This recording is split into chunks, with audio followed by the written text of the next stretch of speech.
deixar a minha esposa começar, porque ela já vai falar menos do que eu falo um pouquinho mais segundo ela, né? Tá bom? Que Deus possa falar ao coração de vocês. A paz do Senhor.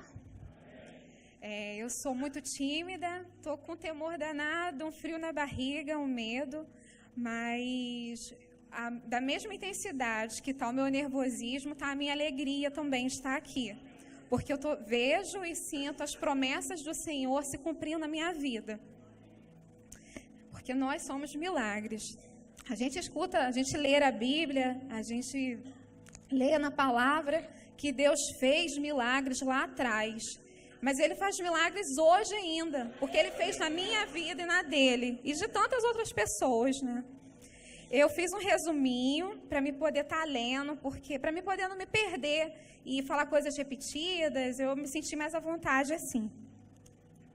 Alguns anos atrás, fui diagnosticada com uveíte, uma doença que por si só pode levar à cegueira. Foi feito um tratamento, passou um tempo e veio o diagnóstico de um câncer nos olhos. Passei por algumas cirurgias, de um olho passou para o outro. E a perda visual era gradativa. Cada dia eu perdia mais um pouco. E vários apagões diários. Às vezes eu estava na rua e apagava. E aí, o que fazer? É orar e esperar, e ficar quietinha, e pedir para Deus proteger e nada de ruim acontecer. Porque eu tinha muita fé que ia voltar. E não ia ser como os médicos falaram, vai apagar e não vai mais voltar. Eu tinha essa fé dentro de mim. E mesmo com isso tudo, eu fui buscar ajuda no Instituto Benjamin Constant, porque eu queria ter uma qualidade de vida. Pensava assim, já que vai apagar, que os médicos falaram que vai apagar, mesmo com fé, eu vou me preparar. Aí eu tive lá aulas de braille, fiz muitas sessões de fisioterapia ocular, foi um processo muito longo. Com isso tudo, eu aprendi a ver o mundo de uma outra forma. Minha fé aumentava a cada dia, fui me adaptando com as perdas. Com isso, os outros sentidos ficaram mais aguçados. A minha audição, o meu olfato e o toque. Alguns aqui sabem que eu trabalho com as mãos, eu trabalho com biscuit. E isso foi se desenvolvendo de uma forma assim que eu me identifiquei muito com aquelas massinhas. E era o jeito de eu me comunicar. Minha visão hoje, do olho direito é nada e do esquerdo é 30%. Mas eu faço de tudo, com algumas dificuldades, né, obviamente, mas eu não deixo de fazer minhas coisas. Nesse período, eu trabalhava numa empresa, cumpria toda a minha jornada lá de trabalho, às vezes saía um pouco mais cedo, porque estava passando muito mal. Aí, uma vez que estava lá na empresa, eu tive um forte sangramento nos olhos. Muito, muito sangue. Saía sangue nos olhos, no ouvido, no nariz. E me levaram para o médico. Aí lá foi feito vários exames. E eles viram que estava limpo. E com isso só ficaram mesmo as sequelas, que foram as perdas. E ainda hoje ainda, eu vivo com os apagões. Não tão constantes como antes. Agora, eventualmente, de vez em quando aparece um. E eu tento me comportar da forma mais natural possível, porque eu tenho certeza, eu tenho fé que vai voltar. E sempre volta. Meu Deus sempre está comigo e Ele faz voltar de uma forma inexplicável para os médicos. Aí, como se isso já não fosse bastante, né? Pensei assim, poxa, algumas cirurgias, esse processo todo, tá bom, né? Mas não estava bom, não. Lá veio mais um câncer. Aí veio aquele processo do câncer no pulmão. Várias sessões de radioterapia, de quimioterapia. Tudo que os médicos falaram para mim, falavam que era bom, eu fazia. Eu usei uma touca gelada, que era novidade no INCA. E eu falei, não, vou fazer, já que está aqui, o pessoal, é experiência, eu não quero usar, porque vai que cai. Eu falei, cair, vai cair mesmo, então é uma possibilidade, talvez não caia. Aí com isso eu fiz a rádio, fiz a químio, fiz o tratamento alternativo de homeopatia, com suco, chá, uma alimentação totalmente diferenciada, e eu tive um apoio incrível da minha mãe, que ela está ali. Que ela levantava mais cedo que eu, porque eu ia para a empresa, eu trabalhava, eu cumpria minha jornada de trabalho, e ela levantava mais cedo do que eu, para poder estar fazendo suco, para poder estar fazendo chá, para estar botando tudo no potinho, para me levar, e eu não me alimentava de uma forma errada no meu trabalho, nem na rua, nem em lugar nenhum. Eu levava tudo de casa, tudo porque ela preparava, e ela está ali. Ela falou que não vinha, que talvez não desse tempo, mas eu falei, eu tenho mãe, cadê minha mãe? Que me acompanhou por isso tudo, tão de perto, me carregando no colo. Aí, gente, eu vou estar resumindo mais ainda. Isso aí foi um longo período, de meses, anos. E esse tumor, ele migra de um lugar para o outro. Com isso, ele foi para a garganta, foi para outros órgãos internos, gerando aí a metástase. Eu tive os meus dias contados. Os médicos chegaram para mim e falaram assim, Shirley, você não vai ter muito tempo aqui. Falei, como assim? Estou tão jovem ainda, tanta coisa para viver. Ele, não, a sua garganta está fechando. E isso aí vai te levar, porque está espalhando. Lá no INCA, a gente tem um hábito de dizer que quando está espalhando, a gente fica tipo uma árvore, vários pontos, tomando conta de tudo. E eu orava e falava, não, não, não, isso não vai acontecer comigo, não. Eu tenho muita vida pela frente ainda, e sempre orando e com muita fé. Com isso, foram 5 tumores, 5. Tive uma cirurgia marcada, tudo agendado, dia, hora, local, tudo certo. A minha mãe já tinha se programado já para poder estar indo comigo, ficar lá na internação. Leandro também, filho preocupado. E na véspera dali, a bolsa já arrumada, eu fui para o trabalho. Falei, não, eu vou ir, porque os meus amigos lá vão estar me dando aquele abraço antes da cirurgia, eu vou estar indo trabalhar antes disso tudo. E fui. E lá eu comecei a passar mal. E desse passar mal, me levaram para o médico de lá da empresa. Chegando lá na sala, lá, que eu pensei, agora eu vou passar para a cirurgia com um dia de antecedência. Eu comecei a vomitar. E eu vomitava, e estava aquela equipe médica toda lá. E eu vomitando, sangue, vomitando pelo nariz, pela boca, saindo pelo ouvido, aquela coisa. E os médicos foram fazer exames e estão mexendo, e estão fazendo. E naquele lugar ali, almas foram rendidas para a glória do Senhor. O meu médico, que já me acompanhava há anos, ele aceitou Jesus naquele dia. Muitas almas foram convertidas. Ele aceitou Jesus porque ele não encontrava ali a explicação do que havia acontecido, pois a medicina tinha sido confrontada com o agir de Deus por várias vezes na minha vida. E o que eu quero dizer com tudo isso? Que nós, todo mundo que está aqui, não tem dúvida que Deus é Deus, que Ele é Deus de milagres, e Ele faz aonde Ele quiser, da maneira que Ele quiser. Ele usou a pedra. Tantas histórias bíblicas está aí, comprovada na palavra dele, e essa parte eu não sei falar muito bem, mas são vários pedaços lá que diz. E Ele faz do jeito e no lugar que Ele quer. E um outro ponto que eu quero destacar é que a gente tem que ter fé, tem que ter muita fé, tem que ter bom ânimo, como diz na palavra do Senhor, levantai-te, de bom ânimo. Uma coisa que nunca me faltou foi vontade de viver, vontade de lutar pela vida, todos os dias, com todas as forças, independentemente de qualquer situação, de qualquer diagnóstico.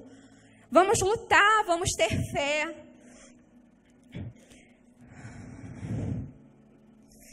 E não deixar para depois o que a gente pode fazer hoje. Um dos motivos de eu estar aqui, de eu lutar com toda a minha força, da minha fé cada dia ser multiplicada, é o meu filho, que está ali também. Um rapaz lindo, Que eu pensava, eu quero ver esse menino crescido, quero ver ele na faculdade, quero ver ele se formar um homem de bem, quero ver ele se casar, formar a família dele, eu ser avó, eu vou viver muito, porque ir embora. E aquilo, mesmo com todos os diagnósticos, com todas as lutas, eu nunca perdi o sorriso, o abraço apertado que a gente tem que sempre dar. E pelo contrário, quando tudo falava assim, Shirley, o dia está contado, está ruim, cada dia está piorando, eu agia de uma outra forma, eu tinha pressa, muita pressa para viver. Eu não podia deixar para depois, porque talvez o depois não chegaria. E com isso eu aprendi intensamente a viver um dia de cada vez. O que a gente pode fazer hoje, a gente não deve deixar para amanhã. Se você tem um abraço para dar, dê hoje. Se você quer experimentar uma comida diferente, coma hoje. Faça tudo hoje. Não deixa para amanhã, independentemente de qualquer coisa. Mas com tudo isso, gente, teve dias ruins, sim. Teve dias de choro, sim. Teve dias que eu não queria levantar. Teve dias que eu estava desanimada. Mas eu tive ali pessoas incríveis que me ajudaram de uma maneira. O meu filho, sempre com aquela carinha. Bora, mãe. A minha mãe. Que mãe, a gente não tem o que dizer. É mãe. O Léo, que chegou para somar, chegou nesse período todo, né, nessa confusão toda. Eu ainda falei com ele. Tem certeza? Você quer ficar? Para que casar? Eu posso ir embora amanhã. Mas ele, não, eu também sou um milagre. Vamos embora, vamos casar. E aí, bora realizar mais um sonho. E a gente tinha pressa. Com um ano, a gente se casou. Com isso, eu tive muito choro, tive muita alegria, muita emoção. Conheci muitos lugares, coisa que estava no sonho, estava na vontade. Uma hora eu vou lá. Que nada, esse doido aqui, a gente foi. E fomos em vários lugares, vários restaurantes, comer comida que eu nunca tinha comido. Dali eu experimentei comida japonês. Eu não via bem, então eu treinava com aquele hashi em casa. Eu arrumei um lá e pensei assim, não, eu não posso pagar amigo com ele, né? Vou treinar, porque senão eu não vou conseguir pegar nada e eu não quero usar aquela borrachinha, não. Treinei. O dia que ele me chamou, eu estava lá pronta, preparada. E isso foi um jeito de fazer mais um tipo de fisioterapia, né? E o processo, gente, mas com tudo isso, isso tudo só aconteceu na minha vida porque Jesus, ele me sustentou e ele capacita. Aleluia. Às vezes a gente acha assim, não, eu não vou conseguir, mas Deus capacita. Ele está ali com a gente, ele sustenta. Tem dia que a gente está mais fraco, mas no outro a gente está mais forte. E o que eu sempre costumo falar com as minhas amigas, assim, a gente chora, fica a cara inchada, depois a gente levanta, passa a mão na cara e vamos embora. Com a cara inchada mesmo, vamos embora. Eu estou aqui vendo a Cida, o Kiko, são pessoas que acompanharam muito de perto, fizeram campanhas aqui na igreja por mim. Não só uma, algumas. Teve momentos de eu estar muito tristinha e de não dar para poder ir no salão, porque nesse período eu não parei de fazer meu cabelo, não. Aí que eu ia mesmo, porque eu queria ficar bonita. Falei, se eu for embora, tá bom, né? Se chegar a hora mesmo, eu vou estar bonita lá. E a Cida, mas o que eles iam lá em casa? Foram lá porque não dava para mim ir. E eu nunca vou me esquecer disso. E esse processo, gente, ainda não terminou. Mas eu sei que aquele que começou a boa obra, ele vai terminar. Eu tive muitas pessoas incríveis ao meu lado, alguns amigos que eu estou vendo aqui, outros que não puderam estar. E se não fosse esses amigos, meu marido, minha mãe, meu filho, talvez hoje eu não estaria aqui, porque eu não teria tantos motivos para lutar. E com isso eu quero deixar para vocês um versículo que está lá em Lucas 1:37. Sei que todos eles são importantes, né? Mas esse fala muito ao meu coração. Porque para Deus nada é impossível. E quando eu falo nada, gente, é nada mesmo. Porque Deus, ele não tem limitação. Nada é nada. Deus pode tudo. Basta a gente ter fé e não desistir. Eu encerro as minhas palavras e agora eu vou passar para o Léo, que fala pra caramba. Jesus merece uma salva de palmas, irmão. Glórias a Deus. Às vezes a gente não tem noção, uma pessoa falando assim, né? A gente sabe o que é um câncer, já viu alguém sem cabelo, alguns que já foram no INCA. Eu nunca fui, ela fez um fechamento com Deus de nunca deixar eu ir no INCA com ela. Eu nunca entendi, mas se é ela e Deus. Mas são muitas lágrimas, são muitas dores, foram muitos desmaios no meu braço, de falar, bom, agora foi, e daqui a pouco orar e Jesus, e ela abriu os olhos novamente. E a gente continua nessa luta, que os irmãos continuam orando por nós. Eu vou falar um pouquinho da minha parte. Não conseguiu não, Elber? Conseguiu? Beleza. Eu caminhei para a igreja, irmãos, durante 1 ano sem ser crente. Numa vida de bagunça, numa vida de esbórnia. Mas eu sempre senti no meu coração que o meu lugar era na igreja. E eu ia porque eu li uma vez que a conversão vem pelo ouvir. E ouvir a palavra de Deus. Se a gente não tiver na igreja para ouvir a palavra de Deus, o Espírito Santo não vai fazer a obra. Por que eu estou dando uma pinceladazinha nisso aqui? Faz parte do meu testemunho. Porque algumas pessoas que talvez estejam aqui dentro, que têm uma vida errônea lá fora, ouvimos um testemunho maravilhoso hoje da Fabiana e do esposo dela, que lutou, que continuou, mas por quê? Porque o Espírito Santo trabalhou, mas o Espírito Santo só consegue trabalhar se nós estivermos aqui dentro para caminhar e ouvir a palavra. Então, se os teus amigos na rua te falarem, você está errando com Cristo, isso aí é um absurdo, não dê ouvidos ao Espírito Santo.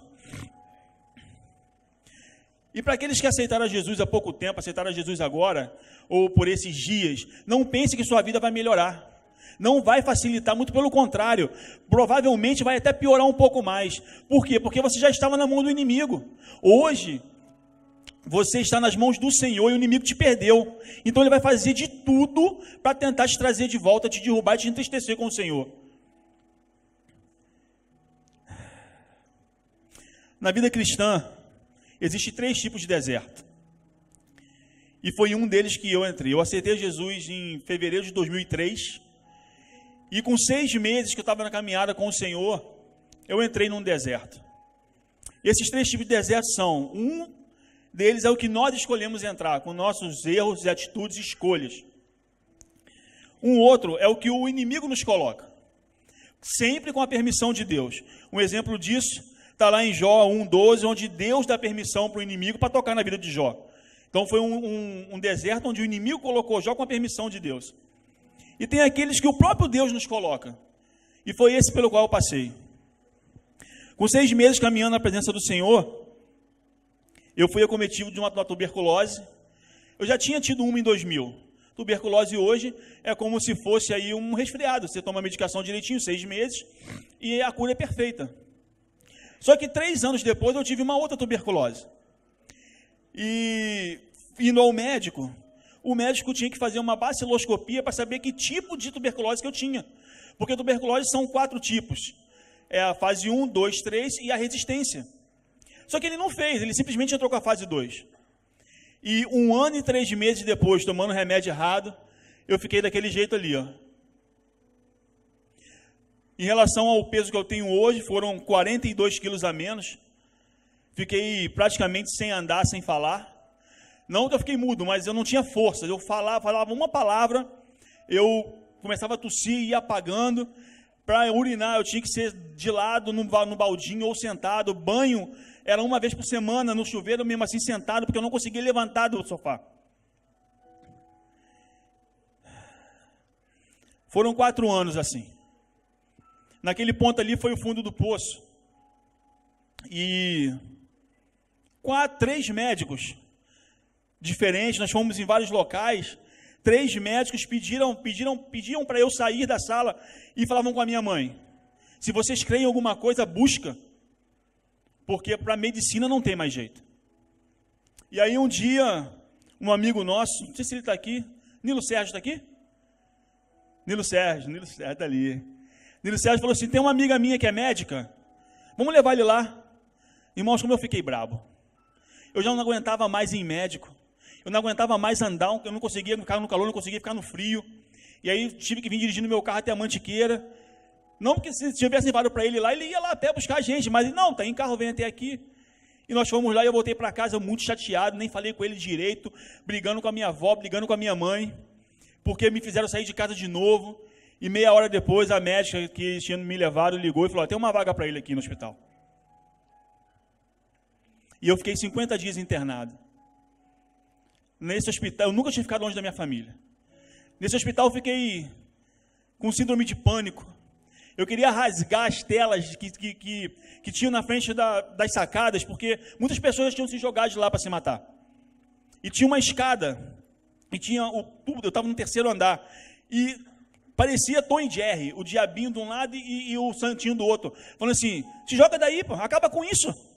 Para que isso? Acaba logo com isso. E vinha outra voz do meu lado e falava assim, vai acabar com isso por quê? O que te falta? Eu não estou te sustentando? Não já te disse que não é para a morte? E assim, fiquei lá 50 dias, saí de lá ainda sem ter uma resolução. Transferimos minha documentação para Petrópolis, fomos para lá, tentar um outro médico lá. Chegando lá, o exame que o médico deveria ter feito primeiro, ficou pronto nesse outro hospital que eu fiquei 50 dias. Fomos lá, pegamos, e não precisava ser médico para poder ler o exame. Todas as medicações que estavam sendo lá, estava escrito resistente, resistente, resistente, resistente, resistente. Nenhuma medicação faria efeito para mim. Deus estava dizendo assim, eu estou te curando. E esse médico de Petrópolis me transferiu para o Hélio Fraga, que é na Barra, que é um hospital de referência de tuberculose multiresistente. Fomos lá, eu, minha mãe, meu pai. Chegamos lá, minha avó também estava junto.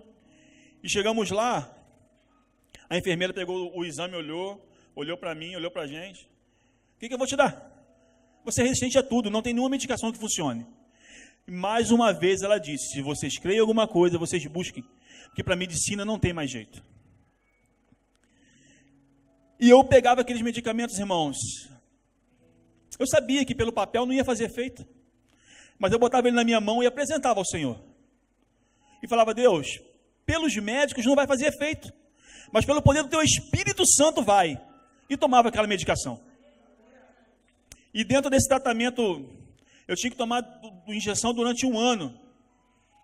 E no 2º mês me deu uma infecção urinária muito forte. E eu fui internado de novo. Mais 20 dias. E eu falei para a médica assim, nessa internação, eu falei, doutora, eu estou sentindo uns unidozinhos no ouvido, eu sei que não tem nada a ver. Ela falou, se você não fala, você fica surdo. Porque essa injeção, em 1 em cada 1000 pessoas, ela dá surdez. Irmão, daquela forma que estava ali, não tinha onde dar injeção. Puxava-se a pele do braço. Eu nunca teve braço grosso mesmo, mas era a pele do braço. E eu tomava B12 e mais 2 injeções todos os dias. E aí eu falei, beleza, vai colocar o que no lugar? Ela falou assim, nada, só tem que tirar. E hoje eu tenho um zunido constante no ouvido que nunca acabou.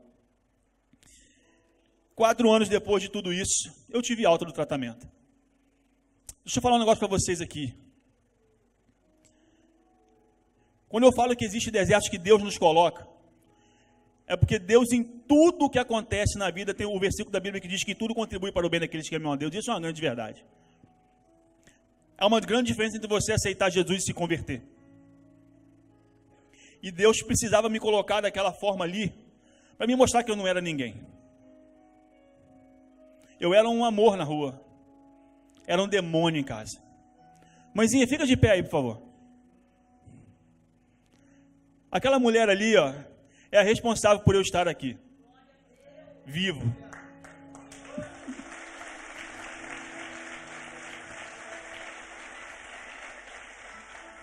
Queria eu poder falar, vó, fica de pé.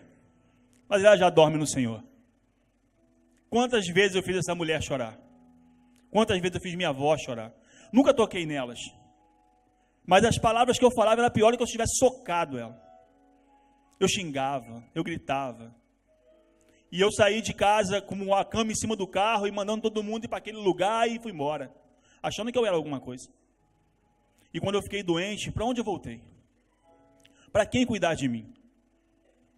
Para quem limpar a minha bunda lá, ó, enquanto eu estava lá sem conseguir me mexer? E elas me receberam de braços abertos. Quantas vezes ela pegou o ônibus aqui e foi lá em Boiúna, eram 3 ônibus, R$30, era uma fortuna na época. A gente não tinha condições, porque eu ligava para ela desesperado, vem aqui me buscar que eu quero ir embora agora. E ela chegava lá embaixo e falava assim, fica só mais um dia. Me dava tchau porque ela não podia subir. Eu venho amanhã de novo, para que eu conseguisse ficar lá. E Deus tratou, gente. E hoje, vocês podem perguntar para ela depois quando acabar. Ela falava, eu tinha um demônio em casa e hoje eu tenho um filho. Foi para isso que Deus fez aquilo ali na minha vida. E foi para falar para vocês, assim como minha esposa falou, que Deus tem poder para curar. Deus tem poder para curar o câncer, Deus tem poder para curar a tuberculose, o HIV, tem poder para curar o caráter. Basta a gente querer. E depois, minha avó, há pouco tempo adoeceu, um tempo atrás, e eu pude cuidar dela, junto com a minha mãe. Foi maravilhoso. Ela sorrindo para mim, eu socorrendo. Foi maravilhoso poder estar ali e ser um neto de verdade, depois de tudo que eu passei. E aí Deus me restaurou, me deu uma empresa, e as coisas fui crescendo, as coisas foram melhorando. Deus me fez promessas. E aí, eu me desviei dentro da casa do Senhor. Dentro da casa do Senhor. Continuei caminhando, eu nunca saí da igreja. 16 anos, 14 anos, 2003, 10, 16 anos praticamente de crente. Mas estava desviado dentro da igreja. Irmãos, a misericórdia do Senhor nas nossas vidas é muito grande. Deus deu uma visão a um irmão na igreja que eu congregava e mostrava a ele assim, Deus me mostra, Léo, você cavando uma cova com as suas próprias mãos. E quando você deitava nela, vinha uma coisa como um raio e te arrancava de lá. E Deus diz que está escrevendo uma nova história para a sua vida, e que Ele já começou outras vezes, mas que agora vai ser diferente.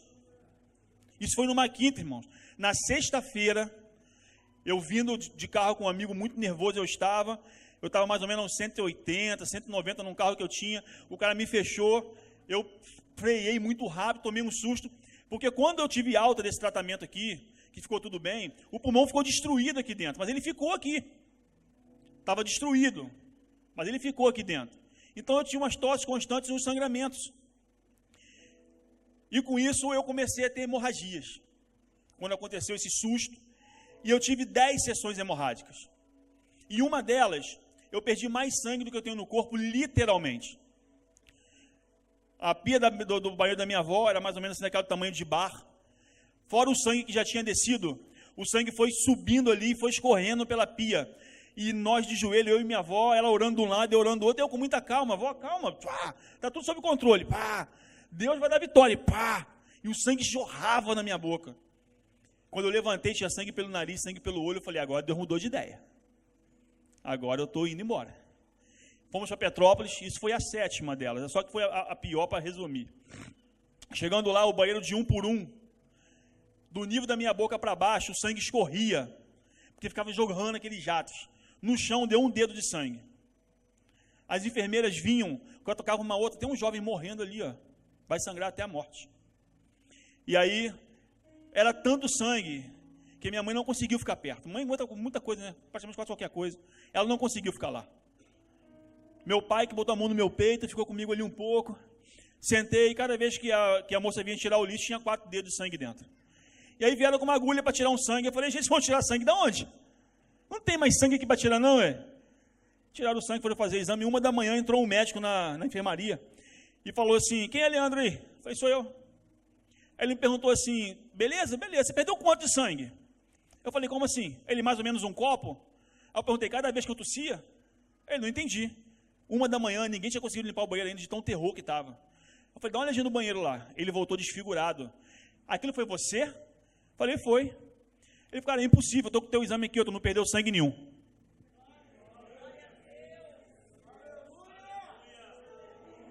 Glória a Jesus. E assim Deus tem feito na vida dela. São muitos vômitos de sangue diários. E quando ela chega lá e faz os exames, as plaquetas estão normais. Deus multiplica, irmãos. Deus multiplica o sangue, Deus multiplica o dinheiro, Deus multiplica a força. Fui para o hospital, esse mesmo médico que tinha me consultado em Petrópolis a primeira vez, me mandou para o hospital do Andaraí, para fazer uma broncoscopia rígida. É um tubo de mais ou menos 1,5 cm, mais ou menos desse tamanho, que entra pela boca assim, vai lá no pulmão, para poder ver como é que estava, o que estava acontecendo. E foram 30 dias dentro de um hospital, e tive o apoio, mais uma vez, da minha família, do marido da minha mãe na época, que foi um cara maravilhoso comigo dentro daquele hospital. E um dia antes da minha cirurgia, eu falei com... Tinha um moço do lado, assim, muito agitado, e eu fui no quarto dele, estava tocando o Lázaro, e eu fiz uma massagem no pé dele. Eu falei, tá ruim aí, irmão? Aí ele falou, rapaz, está acabando a anestesia. E ele tinha um corte, mais ou menos daqui, aqui assim. E eu falei, poxa Deus, pensei comigo, eu sou tão novo, vou ficar com uma cicatriz tão feia. Mas tudo bem, foi eu que escolhi isso para mim. Então, se pelo menos eu ficar vivo, já te sou grato a ti. Ia ter passado de cirurgia na outra semana. E quando eu acordei da cirurgia, a primeira coisa que eu fiz foi olhar para minha barriga. Barriga de tanquinho, né, assim, cheio. E estava lisa, irmãos. Tinha uma cicatriz aqui embaixo do braço. O pulmão estava morto. O pulmão teve que ser descolado do coração enquanto ele batia. O pulmão teve que ser descolado de todos os outros órgãos enquanto estava funcionando. Eu tomei muito sangue e nenhuma rejeição. E aí eu perguntei que horas eram, o rapaz falou assim, 1h30 da manhã, você está bem? Tô. De repente eu vi um movimento, um corre-corre, o que aconteceu? Sua pressão caiu. Caiu para quanto? 6/4. Mas eu conversava igual eu estou conversando aqui, irmão. Só que na verdade foi 4/2. E aí trouxeram, botaram a noradrenalina para subir um pouquinho a pressão, daqui a pouco eu vejo outro movimento, corre-corre. O que aconteceu? Está tendo hemorragia. Quando eu olhei para o lado, a mangueira de dreno aqui estava toda vermelha.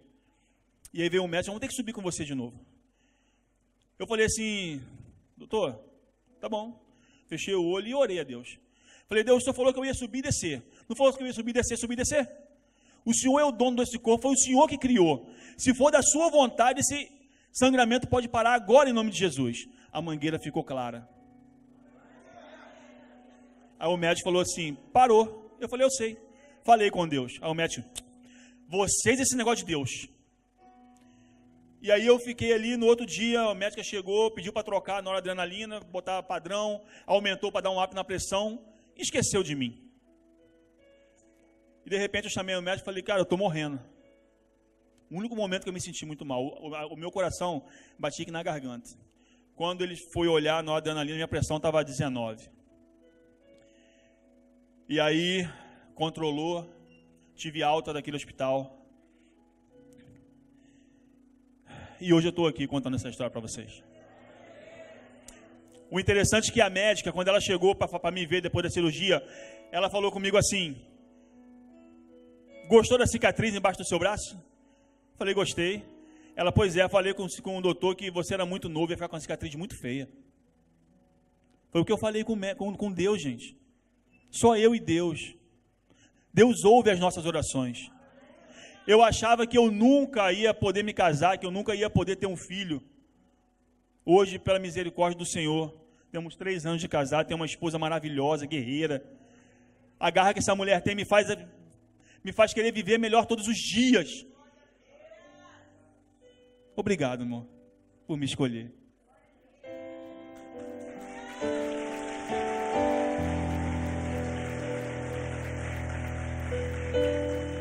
Deixa eu só fazer uma finalização. Jesus chegou para ressuscitar Lázaro. E tinha uma pedra na frente do túmulo. Isso parece ser clichê, né? Todo mundo já sabe que vai ser dito, enfim. Jesus podia ter tirado a pedra, sim ou não? Mas o que ele falou? Tirai a pedra. Deus, ele só vai fazer o que nós não podemos fazer. O que nós podemos fazer, nós temos que fazer. A nossa lua de mel foi com ela com prazo de validade de 20 dias. O nosso segundo aniversário de casamento foi com ela com prazo de validade de 20 dias. O nosso aniversário de casamento de 3 anos foi com ela com prazo de validade de 20 dias. Como você está escolhendo viver o seu deserto? Você está escolhendo viver murmurando? Ou você está escolhendo viver adorando a Deus? Você está vendo as dificuldades que está passando? Ou você está aprendendo o que Deus quer te ensinar? Que nós possamos honrar a Deus na bonança ou no deserto. Que Deus abençoe a todos.